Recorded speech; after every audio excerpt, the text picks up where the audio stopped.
Big breaking ನ್ಯೂಸ್ಗೆ ಸ್ವಾಗತ. ನಾನು ಪೃಥ್ವಿರಾಜ್ ಹಾನಹಳ್ಳಿ. ಶಿವಮೊಗ್ಗದಲ್ಲಿ ಡೈನಮೈಟ್ ಸ್ಫೋಟಗೊಂಡಿರುವಂತಹ ಒಂದು ಸುದ್ದಿ ನಿಮ್ಗೆಲ್ರಿಗೂ ಕೂಡ ಗೊತ್ತಿದೆ. ಯಾವ ರೀತಿಯಾಗಿ ಆ ಸ್ಫೋಟಗೊಂಡಿದೆ ಅನ್ನೋದ್ರ ಬಗ್ಗೆನೂ ಕೂಡ ತನಿಖೆ ಆಗ್ಬೇಕಾಗಿರುವಂತದ್ದು. ಬಟ್ 4 ಜಿಲ್ಲೆಗಳಲ್ಲಿ ಭಾರಿ ಆತಂಕ ಎದುರಾಗಿತ್ತು ಈ ಸ್ಫೋಟ ಆದಂತಹ ಸಂದರ್ಭದಲ್ಲಿ. ಯಾಕೆಂದ್ರೆ ಏನೋ ಭೂಕಂಪನೆ ಆಯ್ತೇನೋ ಅಂತ ಎಲ್ಲರೂ ಕೂಡ ಥಿಂಕ್ ಮಾಡಿದ್ರು ಆ ಟೈಮಲ್ಲಿ. ಯಾಕೆಂದ್ರೆ ಅಷ್ಟು ಜೋರಾಗಿ ಸೌಂಡ್ ಕೇಳಿಸಿತ್ತು. ಆ ಭಾಗಗಳಲ್ಲಿ ಸುಮಾರು 4 ಜಿಲ್ಲೆಗೆ ವ್ಯಾಪಿಸಿತ್ತು ಅದರ ಶಬ್ದ. ಸುಮಾರು 15 ಕಾರ್ಮಿಕರ ಸಾವಿನ ಶಂಕೆಯನ್ನ ಕೂಡ ಈಗ ವ್ಯಕ್ತಪಡಿಸಲಾಗ್ತಾ ಇದೆ.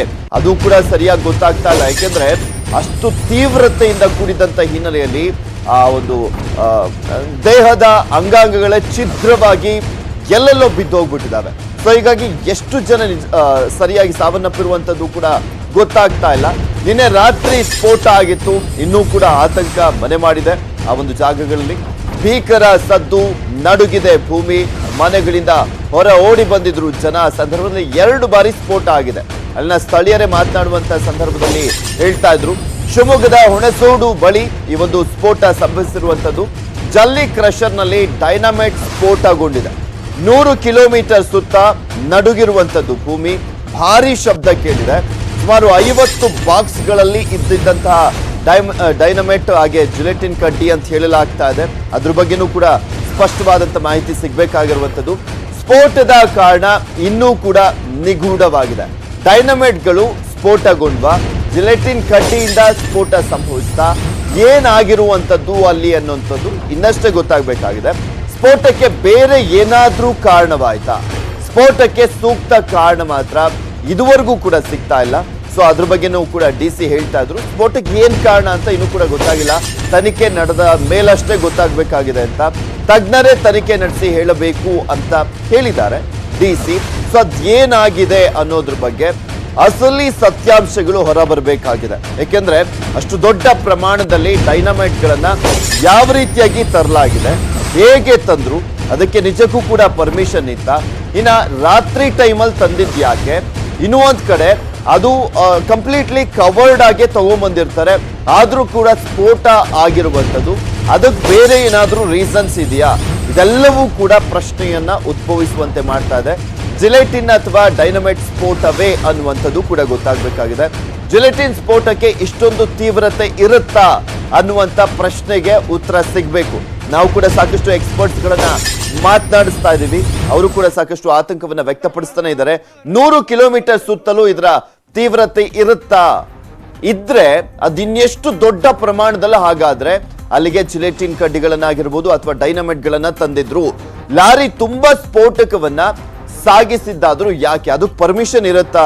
ಲಾರಿ ತುಂಬಾ ಆ ರೀತಿಯಾಗಿ ಅಷ್ಟು ದೊಡ್ಡ ಮಟ್ಟದಲ್ಲಿ ಸ್ಫೋಟಗಳನ್ನ ತರಲಿಕ್ಕೆ ನಿಜಕ್ಕೂ ಪರ್ಮಿಷನ್ ಇರುತ್ತಾ ಅನ್ನುವಂತ ಪ್ರಶ್ನೆನೂ ಕೂಡ ಇದೆ. ಸಾಕಷ್ಟು ಜನರಲ್ಲಿ ಕಾಡ್ತಾ ಇರುವಂತ ಪ್ರಶ್ನೆ ಅದು. ಅಷ್ಟೊಂದು ದೊಡ್ಡ ಕ್ರಷರ್ ಅಲ್ಲಿದ್ಯಾ ಹಾಗಾದ್ರೆ? ಯಾಕೆಂದ್ರೆ ಅಷ್ಟು ದೊಡ್ಡ ಪ್ರಮಾಣದಲ್ಲಿ ಅಲ್ಲಿ ಆ ಒಂದು ರಾಸಾಯನಿಕ ವಸ್ತುಗಳನ್ನ ತಗೊಂಬಂದಿದ್ದಾರೆ ಅಂದ್ರೆ ಅಷ್ಟು ದೊಡ್ಡ ಕ್ರಷರ್ ಇರಬೇಕು ಅಲ್ಲಿ. ಇನ್ನ ಅಷ್ಟು ದೊಡ್ಡ ಪ್ರಮಾಣದಲ್ಲಿ ತರ್ಲಿಕ್ಕೂ ಕೂಡ ಪರ್ಮಿಷನ್ ಇರಬೇಕು. ಅಷ್ಟು ದೊಡ್ಡ ಪ್ರಮಾಣದಲ್ಲಿ ಲಾರಿಯಲ್ಲಿ ತರ್ಲಿಕ್ಕೂ ಕೂಡ ಸಾಧ್ಯ ಇರುತ್ತಾ? ಅಂದ್ರೆ ಅಷ್ಟು ಅಂದ್ರೆ ಈ ಒಂದು ಜಿಲೆಟಿನ್ ಕಡ್ಡಿಗಳನ್ನ, ಡೈನಮೈಟ್ ಗಳನ್ನ ಅಷ್ಟು ಈಸಿಯಾಗಿ ಕೊಟ್ಬಿಡೋದಿಲ್ಲ. ಬಟ್ ಹೇಗ್ ಸಿಕ್ತು ಇವರಿಗೆ ಅನ್ನುವಂಥದ್ದು ಕೂಡ ಪ್ರಶ್ನೆನೆ. ಇಷ್ಟೊಂದು ಸ್ಫೋಟಕ ತರಿಸಿದ್ದಾದ್ರೂ ಯಾಕೆ? ಇಷ್ಟೊಂದು ಸ್ಫೋಟಕ ತರಿಸ್ಲಿಕ್ಕೆ ಪರವಾನಿಗೆ ಇತ್ತ ಕ್ರಷರ್ ಮಾಲೀಕರ ಬಳಿ? ಸ್ಫೋಟಕ ಪರವಾನಿಗೆ ಇದೆಯಾ ಅನ್ನೋದ್ರ ಬಗ್ಗೆ ಇದೆಲ್ಲ ಪ್ರಶ್ನೆಗಳು ಮೂಡ್ತಾ ಇದಾವಲ್ಲ, ಇದೆಲ್ಲವೂ ಕೂಡ ತನಿಖೆ ಆದ ನಂತರನೇ ತಿಳಿಬೇಕಾಗಿರುವಂಥದ್ದು. ಏನಾಗಿದೆ ಅನ್ನೋದು, ಕ್ರಷರ್ ನಲ್ಲಿ ಏನಾಗ್ತಾ ಇದೆ ಅಂತ ಅಧಿಕಾರಿಗಳಿಗೆ ಗೊತ್ತಿರಲಿಲ್ವಾ ಅನ್ನುವಂಥ ಪ್ರಶ್ನೆನೂ ಕೂಡ ಸಹಜವಾಗಿ ಕಾಡುವಂಥದ್ದು. ಜನವಸತಿ ಪ್ರದೇಶದಲ್ಲಿ ಜಿಲೆಟಿನ್ ಡೈನಮೈಟ್ ಬಳಸಬಹುದಾ? ಕಲ್ಲು ಕುವಾರಿ ನಡೆಸಲಿಕ್ಕೆ ಏನೆಲ್ಲ ನಿಯಮಗಳು ಪಾಲಿಸಬೇಕು? ಈ ಪ್ರಶ್ನೆಗಳಿಗೆ ಉತ್ತರ ಸಿಗಬೇಕಾಗಿದೆ.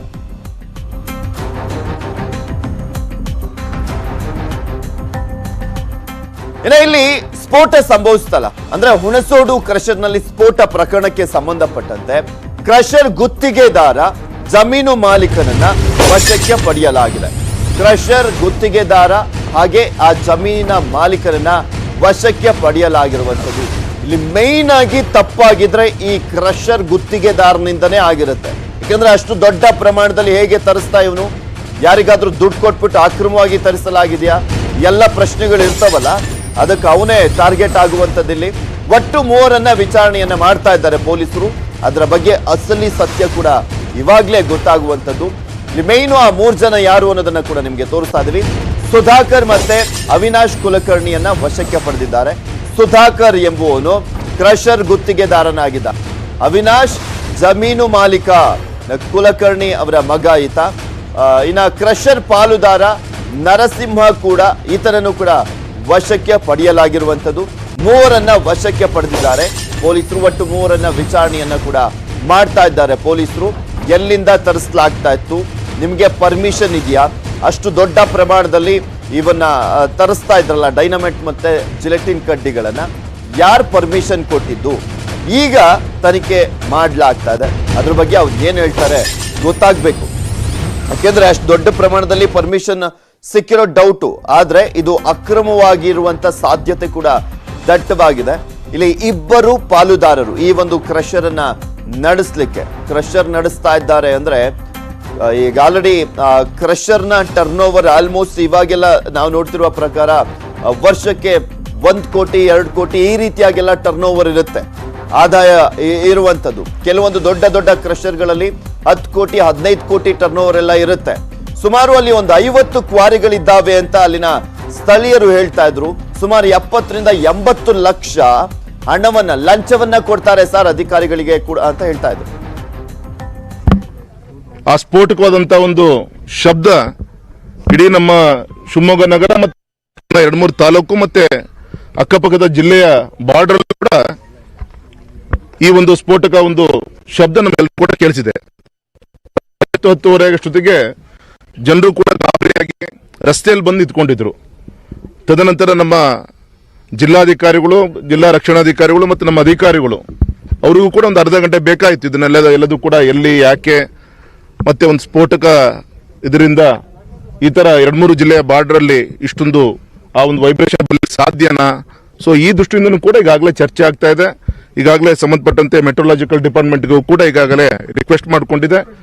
ಮತ್ತೆ ಬೆಂಗಳೂರು ಮತ್ತೆ ಮಂಗಳೂರಿಂದನೂ ಕೂಡ ಈಗಾಗಲೇ ಗೌರವಾನ್ವಿತ ರಕ್ಷಣಾಧಿಕಾರಿಗಳು, ಜಿಲ್ಲಾಧಿಕಾರಿಗಳು ಹೇಳಿದ್ದಾರೆ ಆ ಬಾಂಬ್ ಡಿಟೆಕ್ಟಿವ್ ಸ್ಕ್ವಾಡ್ ಏನಿದೆ ಆ ಕಡೆಯಿಂದ ಬರ್ತಾ ಇದ್ದಾರೆ ಅಂತ ಹೇಳಿ. ಸೊ ಅವ್ರು ಬಂದ ಮೇಲೆ ನಿಜವಾದ ಏನು ವಿಚಾರ, ಇದು ಯಾಕಾಯ್ತು, ಏನು, ಇದು ಸ್ಪಷ್ಟವಾದಂತ ಒಂದು ಚಿತ್ರಣ ನಮ್ಮೆಲ್ಲರೂ ಕೂಡ ಕಣ್ಮುಂದೆ ಬರುತ್ತೆ. ಈ ಸಂದರ್ಭ ನಾನು ಇಷ್ಟೇ ಹೇಳೋದು, ಇಲ್ಲಿ ನಮ್ಮ ಕೋಟೆಗಂಗೂರು, ಕಲ್ಗಂಗೂರು ಮತ್ತೆ ಈ ಭಾಗದಲ್ಲಿ ಹುಣಸೋಡು ಈ ಭಾಗದಲ್ಲಿ ಈಗಾಗಲೇ ಸಾಕಷ್ಟು ಜಲ್ಲಿ ಕ್ರಷರ್ಗಳು ಇರ್ಬೋದು, ಕ್ವಾರೆಗಳು ಇರ್ಬೋದು ಕೆಲಸವನ್ನ ಮಾಡ್ತಾ ಇದ್ದಾರೆ. ಕೆಲವು ಲೀಗಲ್ ಆಗಿದೆ, ಕೆಲವು ಇಲ್ಲಿಗಲ್ ಕೂಡ ನಡೆಸುವಂತ ಪ್ರಯತ್ನಗಳನ್ನು ಮಾಡ್ತಾ ಇದ್ದಾರೆ. ಅದಕ್ಕೆ ನಮ್ಮ ಜಿಲ್ಲಾಡಳಿತ ಎಲ್ಲ ರೀತಿಯಂತ ತಡೆ ಹಿಡಿಯುವಂತ ಎಲ್ಲ ಪ್ರಯತ್ನಗಳನ್ನು ಮಾಡ್ಕೊಂಡು ಬಂದಿದ್ದಾರೆ. ಸೊ ಇಲ್ಲಿ ಜಿಲೆಟಿನ್ ಒಂದು ಸ್ಟಿಕ್ಕು ಲಾರಿಲಿತ್ತು, ಬ್ಲಾಸ್ಟ್ ಆಗಿದೆ. ಮತ್ತೀಗಾಗಲೇ 2 ಶವಗಳು ಈಗಾಗಲೇ ಅಧಿಕೃತವಾಗಿ ಸಿಕ್ಕಿದೆ. ಈ ದೇವ್ರ ದಯಿಂದ ಒಂದು ಸಮಾಧಾನ ಏನಂದ್ರೆ ಇಲ್ಲೇನು ಈ ಕ್ರಷರು ಈ ಸುತ್ತಮುತ್ತಲ ಏನು ಕೆಲಸ ಮಾಡ್ತಾ ಇದ್ರು ಲೇಬರ್ ಕ್ಲಾಸ್ ಪಾಪ, ಯಾವುದೇ ಕ್ರಷರ್ ಕೆಲಸ ಮಾಡುವಂತ ಅವರು ವಾಸ ಸ್ವಲ್ಪ ಅದೆಲ್ಲ ಪೂರ್ತಿ ಅನ್ನೋದೊಂದು ಸಮಾಧಾನ. ಎರಡನೇದು ಇಲ್ಲಿ ಪಾಪ ನಮ್ಮ ಇದು ಬಿಹಾರೀಸ್ ಅಂತ ಹೇಳ್ತಾ ಇದ್ದಾರೆ, ಲೇಬರ್ಸ್ ಯಾಕೆ ಬಂದಿದ್ರು ಏನು, ಇದ್ರ ಬಗ್ಗೆ ತನಿಖೆಗಳು ಆಗ್ಬೇಕಾಗಿದೆ. ಸೊ ಇನ್ನೊಂದು ಗಂಟೆ ಅಥವಾ ಈ ಬಾಂಬ್ ಬ್ಲಾಸ್ಟ್ ಸ್ಕ್ವಾಡ್ ಒಂದು ಟೀಮ್ ಬಂದು ಹೋದ್ಮೇಲೆ ಯಾಕೆ ಈ ತರ ಆಯ್ತು, ಮತ್ತೆ ಈ ಶಬ್ದದಿಂದ ಇಷ್ಟೊಂದು ಜಿಯೋಗ್ರಫಿಕಲಿ ಸುತ್ತಳತೆ ಈ ತರ ಸೌಂಡ್ ಬರ್ಲಿಕ್ಕೆ ಸಾಧ್ಯನಾ, ಅಥವಾ ಅರ್ಥಕ್ವಿಕ್ ಇಂದ ಬ್ಲಾಸ್ಟ್ ಆಗಿದೆಯಾ, ಅಂದ್ರೆ ದಟ್ ಮೀನ್ಸ್ ಜಿಲೆಟಿನ್ ಬ್ಲಾಸ್ಟ್ ಆಗಿದೆ. ಸೊ ಯಾವ್ದ್ರಿಂದ ಯಾವ್ದಾಗಿದೆ, ಮೊದಲೇ ಯಾವ್ದು ಅನ್ನೋದು ಒಂದು ಬಗ್ಗೆ ಒಂದು ಕ್ವಶನ್ ಮಾರ್ಕ್ ಇದೆ. ಸೊ ಇದ್ರ ಬಗ್ಗೆ ತನಿಖೆಗಳು ಆಗ್ಬೇಕಂತ ಅನ್ಸುತ್ತೆ. ಜಿಲೆಟಿನ್ ಜೊತೆಗೆ ಡೈನಾಮೈಟ್ಸ್, ಯಾಕಂದ್ರೆ ಕೇವಲ ಜಿಲೆಟಿನ್ ಕಡ್ಡಿಯಿಂದ ಎಷ್ಟೊಂದು ಶಬ್ದ ಬರ್ಲಿಕ್ಕೆ ನೋಡ್ಬೇಕು. ನಂಗೆ ಅದು ಕೂಡ ಐಡಿಯಾ ಇಲ್ಲ. ನಮ್ ಸಂಬಂಧಪಟ್ಟಂತ ಜೊತೆಗೆ ಸರ್ ಸಾಕಷ್ಟು ಮತ್ತೆ ಪೊಲೀಸರು ಗಮನಕ್ಕೆ ಬರದೆ ಈ ಕೆಲಸ ಆಗತ್ತಾ ಅಂತ ಸರ್. ಇಲ್ಲಿಗಲ್ ಮೈನಿಂಗ್ ನಡೀತಿರೋದೇ ಯಾರು ರೆಸ್ಪಾನ್ಸ್ ಸರ್ ನಾವು ಗಮನ ಕೊಡ್ಲೇಬೇಕು, ಜಿಲ್ಲಾಡಳಿತ ಗಮನ ಕೊಡಲೇಬೇಕು. ನಮ್ ಈಗ ಇಲ್ಲಿ ನಾನು ಪ್ರಾಥಮಿಕ ಇದ್ರಲ್ಲಿ ನಾನು ಜಿಲ್ಲಾಧಿಕಾರಿ ಕೇಳ್ಕೊಂಡೆ, ಈ ಒಂದು ಇಲ್ಲೇನು ಈ ಬ್ಲಾಸ್ಟ್ ಆದಂತ ಜಾಗ ಇದೆ, ಕ್ರಷರ್ ಏನಿದೆ, ಇದು ಲೀಗಲ್ ಆಗಿ ಲೈಸೆನ್ಸ್ ತೆಗೆದುಕೊಂಡು ಮಾಡಿದ್ದಾರೆ ಅನ್ನೋದು ಒಂದು ಮೊದಲೇ ಒಂದು ಮಾಹಿತಿ ಪ್ರಕಾರ ನಂಗೆ ಸಿಕ್ಕಿದೆ. ಇದು ಇಲ್ಲಿಗಲ್ ಯಾವ್ದು ಎಲ್ಲೆಲ್ಲಾಗಿದೆ, ಯಾವ್ದು ಇಲ್ಲಿಗಲ್ ಅದು ಆಮೇಲೆ ಚರ್ಚೆ ಆಗಬೇಕಾಗಿದೆ, ತನಿಖೆ ಆಗಬೇಕಾಗಿದೆ. ಮತ್ತು ಪ್ರಶ್ನೆನೇ ಇಲ್ಲ ಸರ್, ಇದರಲ್ಲಿ ಈ ಒಂದೊಂದು ಜೀವಗೂ ಕೂಡ ಅದರದ್ದೇ ಆದಂಥ ಬೆಲೆ ಇದೆ. ಈಗ 2 ಬಾಡಿ ಫೌಂಡ್ ಆಗಿದೆ, ಸಿಕ್ಕಿದೆ. ಇದು ಇನ್ನೆಷ್ಟು ಈಗ ತಾನೇ ಸ್ವಲ್ಪ ಹೊತ್ತು ಮುಂಚೆ ಸಿಎಂ ಅವರು ಮತ್ತೆ ಪ್ರೈಮ್ ಮಿನಿಸ್ಟರ್ ಕೂಡ ಟ್ವೀಟ್ ಮಾಡಿದ್ದಾರೆ. ಎಲ್ಲರೂ ಹೇಳ್ತಿದ್ದಾರೆ ಈ ಸಾವುಗಳು ದೇರ್ ಆರ್ ಮೆನಿ ಡೆತ್ಸ್ ಅಂತ. ಮೆನಿ ಡೆತ್ಸ್ ಅಂದ್ರೆ ನೀವು ಹೇಳ್ತಿದ್ದೀರಾ 2 ಮಾತ್ರ ಆಗಿದೆ ಅಂತ, ಇಲ್ಲಿ ಸಾಕಷ್ಟು ಹೇಳ್ತಿದ್ದಾರೆ ಅವರು. ಇಲ್ಲ, ಟೂ ಅರ್ಲಿ ಇದರಲ್ಲಿ ಮೆನಿ ಡೆತ್ಸ್ ಅನ್ನಕ್ಕೆ ನಾನು ಇಲ್ಲಿ ಸ್ಪಾಟ್ ಬಂದು ನಾನು ನೋಡಿದ ಪ್ರಕಾರ ಅಫಿಷಿಯಲ್ ಆಗಿ ಗೌರವಂತ ಜಿಲ್ಲಾಧಿಕಾರಿಗಳು ದಕ್ಷಿಣ ಮಾತಾಡಿದಾಗ 2 ದೇಹಗಳು ಈಗ ಪತ್ತೆ ಆಗಿದೆ. ಇನ್ನು ಉಳಿದಂತ ದೇಹಗಳಲ್ಲಿ ಏನಿದೆ ಏನು ಅಂತ ನೋಡ್ಲಿಕ್ಕೋಸ್ಕರ ಅಲ್ಲಿ ಹೋಗ್ಬೇಕು ಅಂದ್ರೆ ಇನ್ನೂ ಕೂಡ ಕೆಲವು ಸಂಬಂಧಪಟ್ಟಂತ ಸ್ಪೋರ್ಟ್ ಕಮಿಟೀಸ್ಗಳು ಸುತ್ತಮುತ್ತ ಬಿದ್ದಿರೋದ್ರಿಂದ ತುಂಬಾ ಹತ್ರ ಹೋಗ್ಲಿಕ್ಕೆ ಯಾರು ಕೂಡ ಆಗಲ್ಲ. ಸೊ ಆ ಒಂದು ಸ್ಕ್ವಾಡ್ ಬಂದ್ಮೇಲೆ ಉಳಿದಂತ ಅಧಿಕಾರಿಗಳಿಗೆ ಎಂಟರ್ ಆಗ್ತಾರೆ. ನನಗೆ ಈಗಿರೋ ಒಂದು ಮಾಹಿತಿ ಪ್ರಕಾರ ನಾನು ಆಗಲೇ ಹೇಳ್ದಂಗೆ ಕ್ರಷಿಂಗ್ ಇದರಲ್ಲಿ ಏನು ಕೆಲಸ ಮಾಡ್ತಾರೆ ಜಲ್ಲಿ ಕ್ರಷರ್ಲಿ ಯಾವುದೇ ಪ್ರಾಣಿ ಹಾನಿ ಆಗಿಲ್ಲ. ಇದು ನೋಡಕ್ಕೆ ಇಂಜುರೀಸ್ ಆಗಿದೆ. ಆ ಲಾರಿ ಸುತ್ತಮುತ್ತ ಯಾರು ನಿಂತ್ಕೊಂಡಿದ್ರು ಅಥವಾ ಆ ಜಾಗದಲ್ಲಿ ತುಂಬಾ ಹತ್ತಿರದಲ್ಲಿ ಯಾರಿದ್ರು ಅಲ್ಲಿ ಸಾವು ನೋವು ಆಗಿದೆ ಅನ್ನೋದು ನಮಗೆ ಮೊದಲೇ ಕೇಳಿ ಬರ್ತಾ ಇದೆ. ಸೋರ್ಸಸ್ಗಳು ಹೇಳೋ ಪ್ರಕಾರ ಈ ಕ್ರಷರ್ಗಳು ಸಪ್ಲೈ ರೈಲ್ವೆಗೆ ಮಾಡ್ತಿದ್ವು, ರೈಲ್ವೆ ಕ್ರಷರ್ಗಳಿವು ಅಂತ ಹೇಳಿ. ಅದೇನು ಸ್ಪಷ್ಟತೆ ಅಲ್ಲ, ಒಂದು ಕ್ರಷರ್ ಅಂದಾದ್ಮೇಲೆ ಮನೆಗಳಿಗೂ ಸಪ್ಲೈ ಮಾಡ್ತಾರೆ, ದೇವಸ್ಥಾನಕ್ಕೂ ಮಾಡ್ತಾರೆ, ರೈಲ್ವೆಗೂ ಮಾಡ್ತಾರೆ, ವಿಮಾನ ನಿಲ್ದಾಣಕ್ಕೂ ಮಾಡ್ತಾರೆ ಅಲ್ವಾ. ಡೆವಲಪ್ಮೆಂಟ್ ರಿಲೇಟೆಡ್ ಮಾಡ್ತಾ ಇದ್ದಾರೆ. ಸೊ ನೋಡೋಣ ಸರ್, ಒಂದೊಂದು ತನಿಖೆ ಆದ್ಮೇಲೆ ಅದು ನನಗಿನ್ನೂ ಐಡಿಯಾ ಇಲ್ಲ. ಗಾಯ ನಂಗೆ ಇನ್ನೂ ಪೂರ್ತಿ ನಾ ಹೇಳ್ದಲ್ಲ, ಈಗ ಇದು ಟೂ ಅರ್ಲಿ. ಈಗ ಸ್ವಲ್ಪ ಮಿಸ್ಟ್ ಇತ್ತು, ಒಂಥರ ಮಂಜಿತ್ತು, ಈಗೆಲ್ಲ ಕ್ಲಿಯರ್ ಆಗಿದೆ. ತಾವು ಪಾಪ ಬೆಳಗಿಂದ ಸಂಜೆವರೆಗೂ ನಿನ್ನೆ ರಾತ್ರಿಯಿಂದ ಕೂಡ ಇಲ್ಲಿ ಸಮಯವನ್ನು ಕಳೆದಿದ್ದೀರಿ ನಾವು. ತಾವು ಕೂಡ ಗೌರವಂತ ಪ್ರಧಾನಮಂತ್ರಿಗಳು ಕೂಡ ಟ್ವೀಟ್ ಮಾಡಿದ್ದಾರೆ, ಮುಖ್ಯಮಂತ್ರಿಗಳು ಮಾಡಿದ್ದಾರೆ. ಇಡೀ ಒಂಥರ ಆತಂಕದಲ್ಲಿದ್ದಾರೆ ಎಲ್ಲರೂ ಕೂಡ. ಆ ಸ್ಫೋಟಕ ನಿನ್ನೆ ರಾತ್ರಿ 10 ಆದಂತ ಒಂದು ಇದಕ್ಕೆ ದೇವ್ರದಯಿಂದ ಒಂದು ಇಷ್ಟು ಒಂದು ಹಾನಿಯಿಂದ ಸೀಮಿತ ಆಯ್ತಲ್ಲ ಅಂತ ಒಂದು ಸಮಾಧಾನ. ವಿಲೇಜರ್ಸ್ ಅವ್ರನ್ನೆಲ್ಲ ಹೇಗ್ ಮಾಡ್ತಾರೆ, ಅಕ್ಕಪಕ್ಕದ ಗ್ರಾಮಗಳಲ್ಲಿ ಮತ್ತೆ ಸಣ್ಣ ಪುಟ್ಟ ಗಾಯಗಳು ಆಗಿದಾವೆ ನೋಡಿ. ಈಗ ನೀವು ಈಗ ಅಲ್ಲಿ ಈಗ ಎಕ್ಸಾಂಪಲ್ ನಮ್ಮ ಗ್ರಾಮಾಂತರದ ಇದೆಲ್ಲ ಒಂದು ಇನ್ಸ್ಟಿಟ್ಯೂಷನ್ ಇತ್ತು, ಅಲ್ಲೂ ಕೂಡ ಗ್ಲಾಸ್ ಕ್ರ್ಯಾಕ್ ಬಂದಿದೆ ಅಂತ ಹೇಳ್ತಾರೆ, ರೋಡ್ ಕ್ರ್ಯಾಕ್ ಬಂದಿದೆ ಅಂತ ಹೇಳ್ತಾರೆ. ನೋಡಿ ಇದನ್ನ ಈಗ ಏನೇನು ಇದು ಎಷ್ಟು ಹಾನಿಯಾಗಿದೆ ಇದೆಲ್ಲದೂ ಕೂಡ ಹಂತಂತ ಗೊತ್ತಾಗುತ್ತೆ ಮಧ್ಯಾಹ್ನದೊಳಗೆ ಎಲ್ಲದೂ. ಮಾತಾಡ್ತವ್ರು ಫೋನಲ್ಲಿ ಕೂಡ ಹೇಳಿದ್ರು ಹಾಗೆ ಸಾಕಷ್ಟು ಡ್ಯಾಮೇಜ್ ಆಗಿದೆ, ನೋಡೋಣ ಸರ್ ಮಧ್ಯಾಹ್ನದೊಳಗೆ ಎಲ್ಲದೂ ಕ್ಲಾರಿಟಿ ಬರುತ್ತೆ ಸರ್. ಅದೇ ಎಲ್ಲದೂ ಕೂಡ ತನಿಖೆ ಮುಖಾಂತರ ನಮ್ಗೆ ಎಲ್ಲದೂ ಕೂಡ ಗೊತ್ತಾಗತ್ತೆ ವಿಚಾರಗಳು. ಇನ್ನೊಂದು ಮಧ್ಯಾಹ್ನದೊಳಗೆ ಒಂದು ಸ್ಪಷ್ಟವಾದಂಥ ಚಿತ್ರಣ ಬರುತ್ತೆ ಸರ್. Thank you. ಇದು ಶಿವಮೊಗ್ಗ ಸಂಸದರಾಗಿರುವಂತ ರಾಘವೇಂದ್ರ ಅವರ ಮಾತು. ಮುಖ್ಯಮಂತ್ರಿಗಳ ಪುತ್ರ ರಾಘವೇಂದ್ರ ಅವರು ಸ್ಥಳಕ್ಕೆ ಭೇಟಿಯನ್ನ ನೀಡಿದ್ರು. ಅಲ್ಲಿ ಏನಾಗಿದೆ ಅನ್ನೋದ್ರ ಬಗ್ಗೆ ಮಾಹಿತಿಯನ್ನ ಕೂಡ ಕಲೆ ಹಾಕಿದ್ದಾರೆ. ಅಲ್ಲಿ ಡಿಸಿ ಆಗಿರುವಂತ ಶಿವಕುಮಾರ್ ಅವರ ಬಳಿ ಮಾಹಿತಿಯನ್ನ ಕಲೆ ಹಾಕಿರುವಂತದ್ದು. ಏನ್ ಕಾರಣ ಪ್ರಮುಖವಾಗಿ ಅನ್ನೋದ್ರ ಬಗ್ಗೆನೂ ಕೂಡ ತನಿಖೆಯನ್ನ ನಡೆಸುವಂತ ನಿಟ್ಟಿನಲ್ಲಿ ಸೂಚನೆಯನ್ನ ಕೂಡ ನೀಡಿದ್ದಾರೆ. ಇನ್ನು ಸ್ಫೋಟ ನಡೆದಿರುವಂತ ಸ್ಥಳಕ್ಕೆ ತನಿಖಾ ತಂಡ ಈಗ ಆಲ್ರೆಡಿ ಭೇಟಿಯನ್ನ ನೀಡಿರುವಂತದ್ದು. ಹುಣಸೋಡು ಕ್ರಷರ್ ಬಳಿ ತನಿಖಾ ತಂಡ ಬಂದಿದೆ. ಅವರೀಗ ತನಿಖೆಯನ್ನ ಶುರು ಮಾಡ್ತಾ ಇದ್ದಾರೆ. ಶಿವಮೊಗ್ಗ ಬಾಂಬ್ ನಿಷ್ಕ್ರಿಯ ದಳದಿಂದ ಪರಿಶೀಲನೆಯನ್ನ ಮಾಡಲಾಗ್ತಾ ಇದೆ. ಈಗ ಆಲ್ರೆಡಿ ಆ ಒಂದು ಸ್ಥಳಕ್ಕೆ ಡಿಸಿ, ಎಸ್ಪಿ, ಆ ಒಂದು ಭಾಗದ ಸಂಸದರು, ಶಿವಮೊಗ್ಗದ ಸಂಸದರಾಗಿರುವಂತ ರಾಘವೇಂದ್ರ ಅವರು ಕೂಡ ಹೋಗಿರುವಂತದ್ದು. ಅವರೆಲ್ಲರೂ ಕೂಡ ಆ ಒಂದು ಸ್ಥಳದಲ್ಲೇ ಇದ್ದಾರೆ. ಏನಾಗಿದೆ ಅನ್ನೋದ್ರ ಬಗ್ಗೆ ಮಾಹಿತಿಯನ್ನ ಪಡ್ಕೊಳ್ತಾ ಇರುವಂತದ್ದು ಸಂದರ್ಭದಲ್ಲಿ ಈಗ ಆಲ್ರೆಡಿ ಪೊಲೀಸರು ಬ್ಯಾರಿಕೇಡ್ಗಳನ್ನ ಹಾಕಿ ಇನ್ಯಾರು ಕೂಡ ಒಳಗಡೆ ಎಂಟ್ರಿ ಕೊಡಬಾರ್ದು ಅನ್ನುವಂತ ನಿಟ್ಟಿನಲ್ಲಿ ಅಲ್ಲೇ ಲಾಕ್ ಮಾಡಿದ್ದಾರೆ. ಈಗಾಗಲೇ ಸ್ಥಳದಲ್ಲಿ ಪೊಲೀಸರು ಮೊಕ್ಕಾಂ ಹೂಡಿರುವಂತದ್ದು. ಗಣಿ ಮತ್ತು ಭೂ ವಿಜ್ಞಾನ ಇಲಾಖೆ ಅಧಿಕಾರಿಗಳು ಕೂಡ ಬಂದಿದ್ದಾರೆ. ಗಣಿ ಇಲಾಖೆ ಅಧಿಕಾರಿಗಳಿಂದಲೂ ಕೂಡ ಪರಿಶೀಲನೆಯನ್ನ ಮಾಡಲಾಗ್ತಾ ಇರುವಂತದ್ದು. ಸ್ಫೋಟದ ಬಗ್ಗೆ ಬಾಂಬ್ ನಿಷ್ಕ್ರಿಯ ದಳದಿಂದ ತನಿಖೆಯನ್ನ ಮಾಡಲಾಗ್ತಾ ಇದೆ. ಬಾಂಬ್ ನಿಷ್ಕ್ರಿಯ ದಳದವರು ಕೂಡ ಬಂದಿದ್ದಾರೆ, ಅವರು ಕೂಡ ತನಿಖೆಯನ್ನು ಮಾಡ್ತಾ ಇರುವಂತದ್ದು. ಸ್ಫೋಟದ ಸ್ಥಳದಲ್ಲಿ ಸ್ಯಾಂಪಲ್ಸ್ ಅನ್ನ ಪಡೆದು ಪರಿಶೀಲನೆಯನ್ನ ಮಾಡಲಾಗ್ತಾ ಇದೆ. ಸ್ಫೋಟಕ್ಕೆ ಅಸಲಿ ಕಾರಣ ಏನು ಅಂತ ಪರಿಶೀಲನೆ ಮಾಡಲಾಗ್ತಾ ಇರುವಂತದ್ದು. ಸ್ಫೋಟಕ್ಕೆ ಜಿಲೆಟಿನ್ ಕಡ್ಡಿ ಕಾರಣವಾಯ್ತಾ, ಡೈನಮೈಟ್ಗಳಿಂದ ಭಾರಿ ಸ್ಫೋಟ ಸಂಭವಿಸ್ತಾ, ಈ ರೀತಿಯಾದಂತ ಪ್ರಶ್ನೆಗಳು ಸಹಜವಾಗಿ ಉದ್ಭವಿಸುವಂತದ್ದು. ಸ್ಫೋಟಕ್ಕೆ ಬೇರೆ ಏನಾದ್ರೂ ಕಾರಣಗಳು ಇದೆಯಾ? ಯಾಕಂದ್ರೆ ಅಷ್ಟು ರಾತ್ರಿಯಲ್ಲಿ ತಗೊಂಬಂದಿದ್ದು, ಸೊ ಬೇರೆ ಏನಾದ್ರೂ ಕಾರಣಗಳಿಂದ ಸ್ಫೋಟ ಸಂಭವಿಸಿದ್ಯಾ? ಈ ಪ್ರಶ್ನೆಗಳು ಸಹಜವಾಗಿ ಕಾಡ್ತವೆ. ಸ್ಫೋಟ ಸ್ಥಳಕ್ಕೆ ಎಸ್ಪಿ, ಡಿಸಿ, ಜಿಲ್ಲಾ ಪಂಚಾಯಿತಿಯ ಸಿಒ ಭೇಟಿಯನ್ನು ನೀಡಿದ್ದಾರೆ, ಸ್ಥಳದಲ್ಲೇ ಇದ್ದಾರೆ. ಶಿವಮೊಗ್ಗದ ತಹಶೀಲ್ದಾರ್ ಕೂಡ ಸ್ಫೋಟದ ಬಗ್ಗೆ ಹಿರಿಯ ಅಧಿಕಾರಿಗಳಿಂದ ಪರಿಶೀಲನೆಯನ್ನ ಮಾಡಲಾಗ್ತಾ ಇರುವಂತದ್ದು. ಸ್ಥಳಕ್ಕೆ ಶಿವಮೊಗ್ಗ ಸಂಸದರು ಕೂಡ ಭೇಟಿಯನ್ನು ನೀಡಿದ್ದಾರೆ, ಪರಿಶೀಲನೆ ಮಾಡ್ತಾ ಇದ್ದಾರೆ. ಸಂಸದರಾಗಿರುವಂತಹ BY ರಾಘವೇಂದ್ರ ಅವರು, ಯಡಿಯೂರಪ್ಪನವರ ಪುತ್ರ, ಹಾಗೆ ಶಿವಮೊಗ್ಗದ ಸಂಸದರು ರಾಘವೇಂದ್ರ ಅವರು ಕೂಡ ಬಂದು ಪರಿಶೀಲನೆ ಮಾಡ್ತಾ ಇದ್ದಾರೆ. ಘಟನೆಯ ಸಮಗ್ರ ತನಿಖೆಗೆ ಸಂಸದ ರಾಘವೇಂದ್ರ ಅವರು ಕೂಡ ಸೂಚನೆಯನ್ನ ನೀಡ್ತಾ ಇರುವಂತದ್ದು. ಅಲ್ಲಿರುವಂತಹ ಡಿಸಿಗಳ ಜೊತೆನೂ ಕೂಡ, ಅಂದ್ರೆ ಡಿಸಿ ಆಗಿರುವಂತಹ ಶಿವಕುಮಾರ್ ಅವರ ಜೊತೆ ಚರ್ಚೆಯನ್ನ ಮಾಡ್ತಾ ಇದ್ರು, ಹಾಗೆ ಮಾತನಾಡಿದ್ರು. ಮಾಧ್ಯಮಗಳಿಗೂ ಕೂಡ ಪ್ರತಿಕ್ರಿಯೆಯನ್ನ ಕೊಟ್ಟರು. ನೀವು ಕೂಡ ಗಮನಿಸಿದ್ರಿ ರಾಘವೇಂದ್ರ ಅವರು ಏನ್ ಮಾತನಾಡಿದ್ರು ಅಂತ. ಈ ಒಂದು ತೀವ್ರ ಸ್ಫೋಟ ಸಂಭವಿಸಿರುವಂತದ್ದಕ್ಕೆ ಅಸಲಿ ಕಾರಣ ಏನು ಅನ್ನೋದು ಕೂಡ ಗೊತ್ತಾಗಬೇಕಾಗಿದೆ. ಅದರ ಜೊತೆಗೆ ಸಾಕಷ್ಟು ಪ್ರಶ್ನೆಗಳು ಉದ್ಭವಿಸ್ತಾ ಇದೆ. ಆ ಎಲ್ಲಾ ಪ್ರಶ್ನೆಗಳಿಗೂ ಕೂಡ ಉತ್ತರವನ್ನ ಕೊಡ್ತಾ ಹೋಗ್ತೀವಿ. ಯಾಕಂದ್ರೆ ನಮ್ಮ ಜೊತೆ ಎಕ್ಸ್ಪರ್ಟ್ಸ್ಗಳಿದ್ದಾರೆ, ಅವರು ಇಲ್ಲಿ ಏನಾಗಿದೆ ಅನ್ನೋದ್ರ ಬಗ್ಗೆ ಅವರ ಅಭಿಪ್ರಾಯವನ್ನ ವ್ಯಕ್ತಪಡಿಸ್ತಾ ಹೋಗ್ತಾರೆ.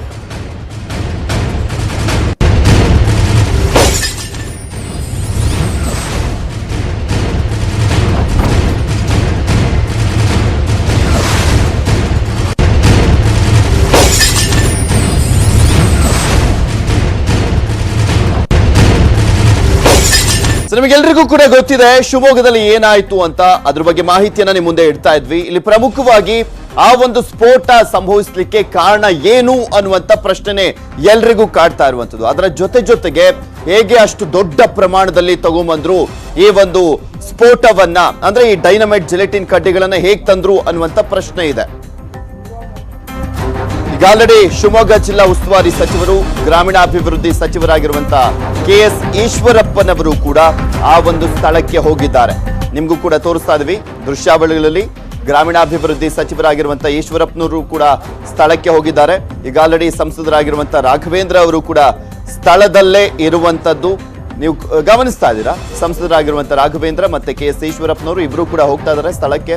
ಏನಾಯ್ತು ಅನ್ನೋದ್ರ ಬಗ್ಗೆ DC ಇಂದ ಈಗ ಆಲ್ರೆಡಿ ಮಾಹಿತಿಯನ್ನ ಕಲೆಕ್ಟ್ ಮಾಡಿದ್ದಾರೆ. ಇಬ್ರು ಕೂಡ SP ಕೂಡ ಬಂದಿದ್ದಾರೆ ಸ್ಥಳಕ್ಕೆ, ತಹಶೀಲ್ದಾರ್ ಕೂಡ ಇರುವಂತದ್ದು, ಜಿಲ್ಲಾ ಪಂಚಾಯಿತಿಯ CO ಕೂಡ ಇದ್ದಾರೆ. ಸೊ ಅಲ್ಲಿ ಕಂಪ್ಲೀಟ್ ಆಗಿ ಏನಾಗಿರ್ಬೋದು ಅನ್ನುವಂತಹ ಮಾಹಿತಿಯನ್ನ ಅವರು ಪಡ್ಕೊಳ್ತಾ ಇದ್ದಾರೆ. ಏನಾಗಿರ್ಬೋದು ಅನ್ನೋದ್ರ ಬಗ್ಗೆ ಅಧಿಕಾರಿಗಳು ಕೂಡ ಅಲ್ಲಿ ಮಾಹಿತಿಯನ್ನ ನೀಡ್ತಾ ಇರ್ತಾರೆ. ಇನ್ನು ಮತ್ತೊಂದ್ ಕಡೆ ತನಿಖೆ ಕೂಡ ಸಾಗ್ತಾ ಇರುವಂತದ್ದು.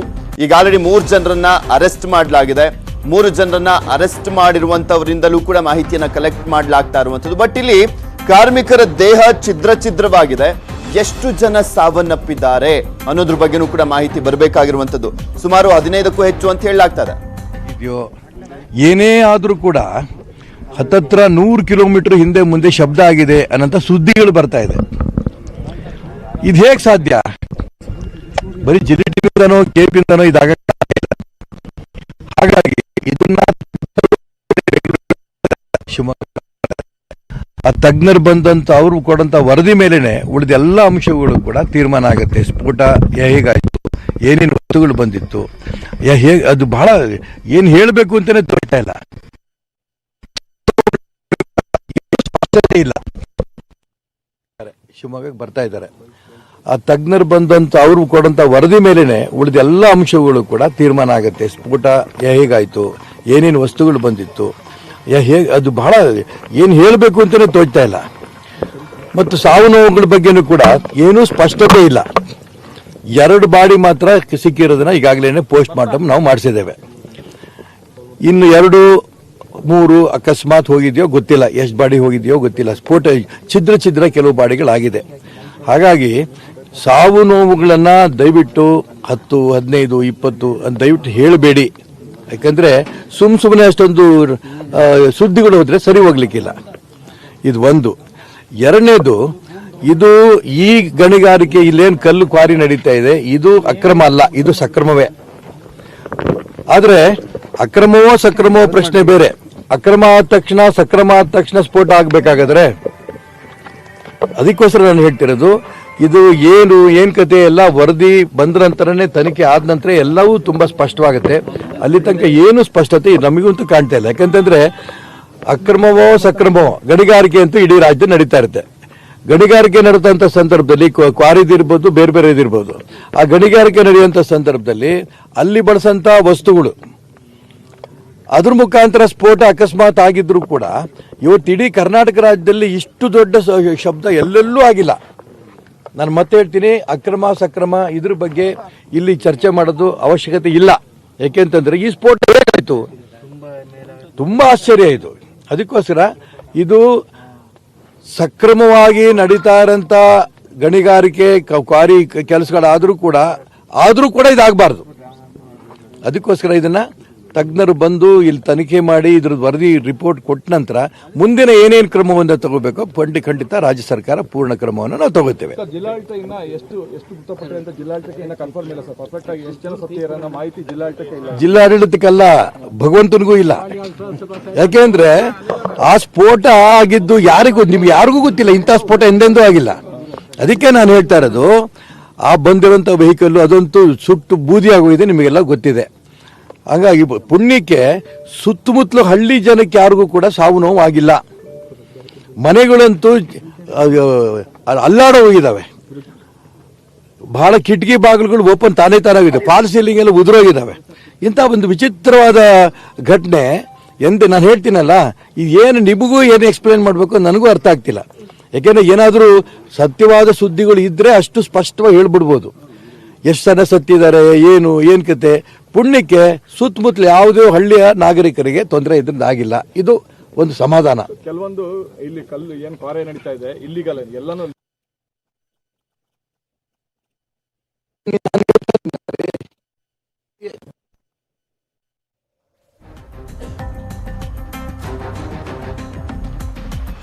ಇದೆಲ್ಲದ್ರ ಬಗ್ಗೆನೂ ಕೂಡ ಡೀಟೇಲ್ ಆಗಿ ನಿಮ್ಮ ಮುಂದೆ ಮಾಹಿತಿಯನ್ನ ಇಡ್ತಾ ಹೋಗ್ತೀವಿ. ನಮ್ಮ ಜೊತೆ ಡಾಕ್ಟರ್ HSM ಪ್ರಕಾಶ್ ಅವರು ನೇರ ಸಂಪರ್ಕದಲ್ಲಿ ಜಾಯ್ನ್ ಆಗ್ತಾ ಇದ್ದಾರೆ, ಸ್ಟುಡಿಯೋದಲ್ಲಿ ಇದ್ದಾರೆ. ಅವರು retired deputy director general ministry of mains ಅವ್ರು ನಮ್ಮ ಜೊತೆ ಇದ್ದಾರೆ. ಸರ್, ನಿಮ್ಗೆ ಗೊತ್ತಿದೆ, ನಿನ್ನೆ ರಾತ್ರಿಯಿಂದಲೂ ಕೂಡ ಗಮನಿಸ್ತಾ ಇದ್ದೀರಾ, ಏನಾಗಿರಬಹುದು ಅನ್ನುವಂಥದ್ದೇ ಈಗ ಚರ್ಚೆ ಆಗ್ತಾ ಇದೆ.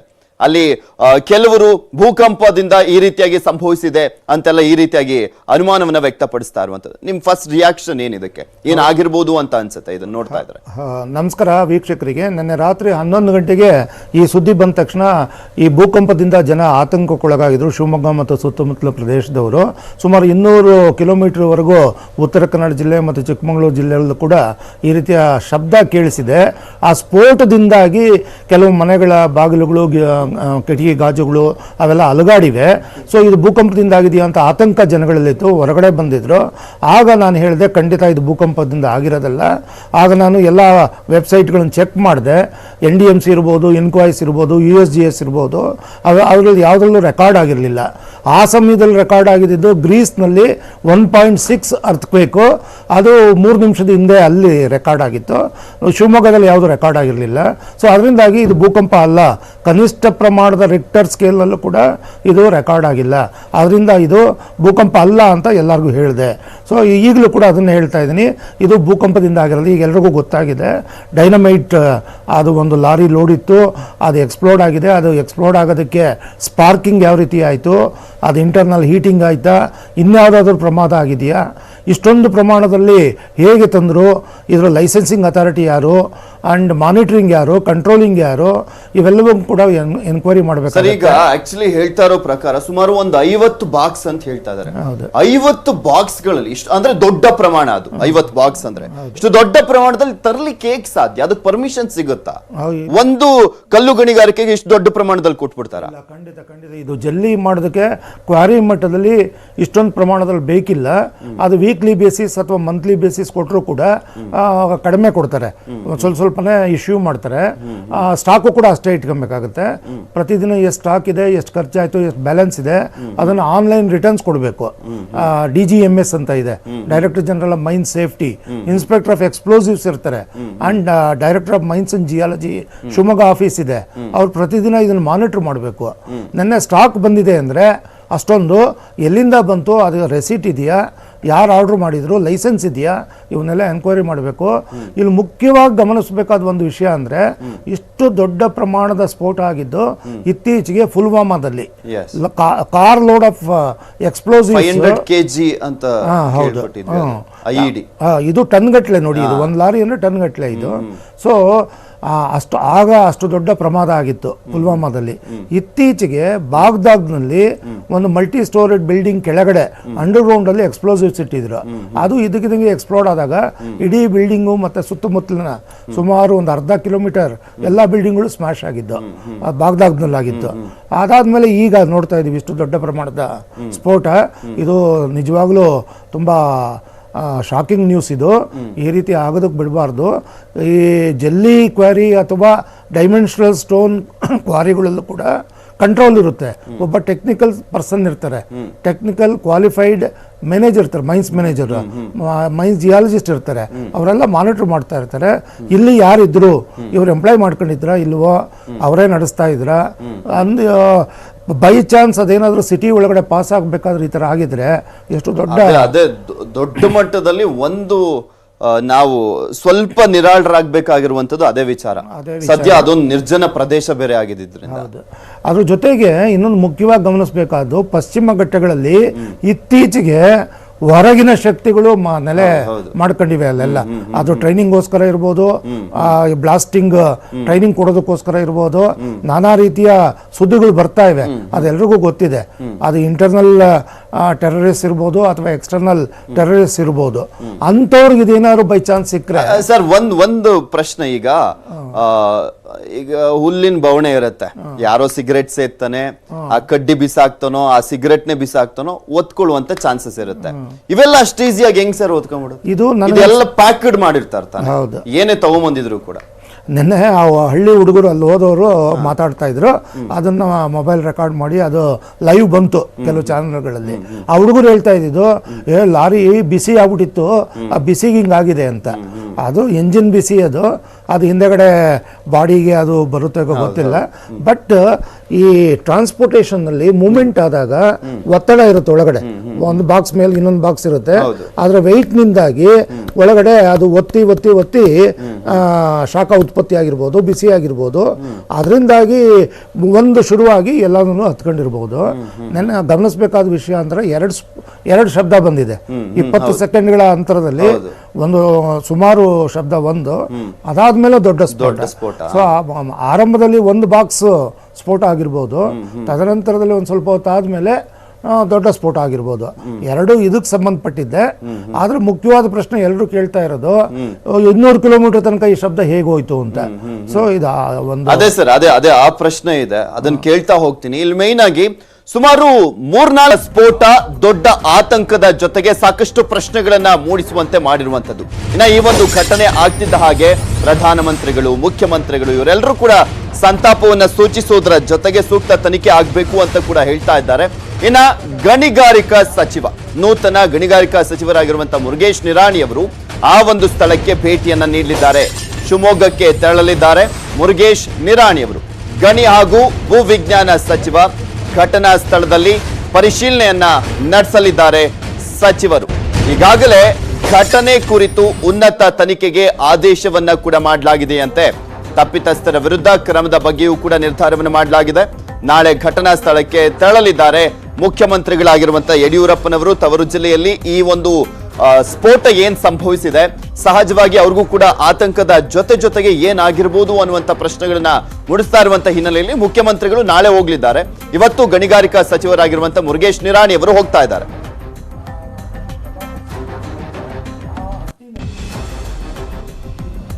ಶಿವಮೊಗ್ಗ ಜಿಲ್ಲೆ ಹುಣಸೋಡು ಗ್ರಾಮದಲ್ಲಿ ನಿನ್ನೆ ರಾತ್ರಿ 10:30 ಗಂಟೆಗೆ ಒಂದು ಜಿಲೆಟಿನ್ ತುಂಬಿರುವಂತಹ ಗಾಡಿ ಸ್ಫೋಟ ಆಗಿ 15ಕ್ಕೆ ಹತ್ತಿರ ಒಂದು ಸಾವನ್ನಪ್ಪಿರುವಂತ ಸುದ್ದಿ ತಿಳಿದು ಮನಸ್ಸಿಗೆ ಬಹಳ ನೋವಾಯಿತು.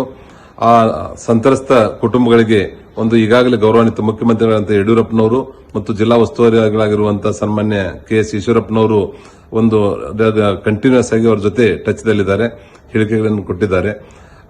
ಆ ಸಂತ್ರಸ್ತ ಕುಟುಂಬಗಳಿಗೆ ಯಾವ ರೀತಿ ಪರಿಹಾರಗಳನ್ನು ಕೊಡಬೇಕನ್ನುವಂಥದ್ದನ್ನ ಮುಖ್ಯಮಂತ್ರಿಗಳ ಜೊತೆಗೆ ಚರ್ಚಿಸಿ ಇಮಿಡಿಯೇಟ್ ಆಗಿ ನಿರ್ಧಾರಗಳನ್ನು ತೆಗೆದುಕೊಳ್ತೇವೆ.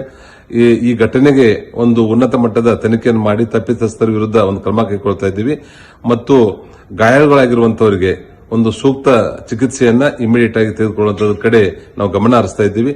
ನಾನು ಈಗಾಗಲೇ ಶಿವಮೊಗ್ಗ ಜಿಲ್ಲೆಗೆ ಆ ಸ್ಥಳಕ್ಕೆ ನಾನು ಭೇಟಿ ಕೊಟ್ಟು ವಿವರವಾಗಿರುವಂತಹ ಮಾಹಿತಿಗಳನ್ನು ಪಡೆದು ಮುಂದಿನ ನಿರ್ಧಾರಗಳನ್ನು ತೆಗೆದುಕೊಳ್ತಾ ಇದ್ದೇನೆ. ಹೇಗೆ ಸಾಧ್ಯ? ಬರೀ ಜಿಲಿಟಿನಿಂದನೋ ಕೇಪಿಂದನೋ ಇದಾಗಕ್ಕೆ ಸಾಧ್ಯ ಇಲ್ಲ. ಹಾಗಾಗಿ ಇದನ್ನ ತಜ್ಞರು ಈಗಾಗಲೇ ಬೆಂಗಳೂರಿಂದ ಹೊರಟಿದ್ದಾರೆ, ಶಿವಮೊಗ್ಗಕ್ಕೆ ಬರ್ತಾ ಇದ್ದಾರೆ. ಆ ತಜ್ಞರು ಬಂದಂತ ಅವರು ಕೊಡಂತ ವರದಿ ಮೇಲೆನೆ ಉಳಿದ ಎಲ್ಲ ಅಂಶಗಳು ಕೂಡ ತೀರ್ಮಾನ ಆಗುತ್ತೆ. ಸ್ಫೋಟ ಹೇಗಾಯ್ತು, ಏನೇನು ವಸ್ತುಗಳು ಬಂದಿತ್ತು, ಹೇಗೆ ಅದು ಬಹಳ ಏನು ಹೇಳಬೇಕು ಅಂತಲೇ ತೋಚ್ತಾ ಇಲ್ಲ. ಮತ್ತು ಸಾವು ನೋವುಗಳ ಬಗ್ಗೆನೂ ಕೂಡ ಏನೂ ಸ್ಪಷ್ಟತೆ ಇಲ್ಲ. 2 ಬಾಡಿ ಮಾತ್ರ ಸಿಕ್ಕಿರೋದನ್ನ ಈಗಾಗಲೇ ಪೋಸ್ಟ್ ಮಾರ್ಟಮ್ ನಾವು ಮಾಡಿಸಿದ್ದೇವೆ. ಇನ್ನು 2-3 ಅಕಸ್ಮಾತ್ ಹೋಗಿದೆಯೋ ಗೊತ್ತಿಲ್ಲ, ಎಷ್ಟು ಬಾಡಿ ಹೋಗಿದೆಯೋ ಗೊತ್ತಿಲ್ಲ. ಸ್ಫೋಟ ಛಿದ್ರ ಕೆಲವು ಬಾಡಿಗಳಾಗಿದೆ. ಹಾಗಾಗಿ ಸಾವು ನೋವುಗಳನ್ನು ದಯವಿಟ್ಟು 10, 15, 20 ಅಂತ ದಯವಿಟ್ಟು ಹೇಳಬೇಡಿ. ಯಾಕಂದ್ರೆ ಪ್ರಶ್ನೆ ಬೇರೆ. ಅಕ್ರಮ ಆದ ತಕ್ಷಣ, ಸಕ್ರಮ ಆದ ತಕ್ಷಣ ಸ್ಫೋಟ ಆಗಬೇಕಾಗಾದ್ರೆ ಅದಕ್ಕೋಸ್ಕರ ನಾನು ಹೇಳ್ತಿರೋದು, ಇದು ಏನು ಕತೆ ಎಲ್ಲ ವರದಿ ಬಂದ ನಂತರನೇ, ತನಿಖೆ ಆದ ನಂತರ ಎಲ್ಲವೂ ತುಂಬ ಸ್ಪಷ್ಟವಾಗುತ್ತೆ. ಅಲ್ಲಿ ತನಕ ಏನು ಸ್ಪಷ್ಟತೆ ನಮಗಂತೂ ಕಾಣ್ತಾ ಇಲ್ಲ. ಯಾಕಂತಂದ್ರೆ ಅಕ್ರಮವೋ ಸಕ್ರಮವೋ ಗಣಿಗಾರಿಕೆ ಅಂತೂ ಇಡೀ ರಾಜ್ಯ ನಡೀತಾ ಇರುತ್ತೆ. ಗಣಿಗಾರಿಕೆ ನಡೆದಂಥ ಸಂದರ್ಭದಲ್ಲಿ ಕ್ವಾರಿದಿರ್ಬೋದು, ಬೇರೆ ಬೇರೆ ಇದಿರ್ಬೋದು. ಆ ಗಣಿಗಾರಿಕೆ ನಡೆಯುವಂಥ ಸಂದರ್ಭದಲ್ಲಿ ಅಲ್ಲಿ ಬಳಸಂತ ವಸ್ತುಗಳು ಅದ್ರ ಮುಖಾಂತರ ಸ್ಫೋಟ ಅಕಸ್ಮಾತ್ ಆಗಿದ್ರು ಕೂಡ ಇವತ್ತು ಇಡೀ ಕರ್ನಾಟಕ ರಾಜ್ಯದಲ್ಲಿ ಇಷ್ಟು ದೊಡ್ಡ ಶಬ್ದ ಎಲ್ಲೆಲ್ಲೂ ಆಗಿಲ್ಲ. ನಾನು ಮತ್ತೆ ಹೇಳ್ತೀನಿ, ಅಕ್ರಮ ಸಕ್ರಮ ಇದ್ರ ಬಗ್ಗೆ ಇಲ್ಲಿ ಚರ್ಚೆ ಮಾಡೋದು ಅವಶ್ಯಕತೆ ಇಲ್ಲ. ಯಾಕೆಂತಂದ್ರೆ ಈ ಸ್ಫೋಟ ಹೇಗಾಯ್ತು, ತುಂಬ ಆಶ್ಚರ್ಯ ಇದು. ಅದಕ್ಕೋಸ್ಕರ ಇದು ಸಕ್ರಮವಾಗಿ ನಡೀತಾ ಇರೋಂಥ ಗಣಿಗಾರಿಕೆ ಕ್ವಾರಿ ಕೆಲಸಗಳಾದರೂ ಕೂಡ ಇದಾಗಬಾರ್ದು. ಅದಕ್ಕೋಸ್ಕರ ಇದನ್ನ ತಜ್ಞರು ಬಂದು ಇಲ್ಲಿ ತನಿಖೆ ಮಾಡಿ ಇದ್ರ ವರದಿ ರಿಪೋರ್ಟ್ ಕೊಟ್ಟ ನಂತರ ಮುಂದಿನ ಏನೇನು ಕ್ರಮವನ್ನು ತಗೋಬೇಕೋ ಖಂಡಿತ ರಾಜ್ಯ ಸರ್ಕಾರ ಪೂರ್ಣ ಕ್ರಮವನ್ನು ನಾವು ತಗೋತೇವೆ.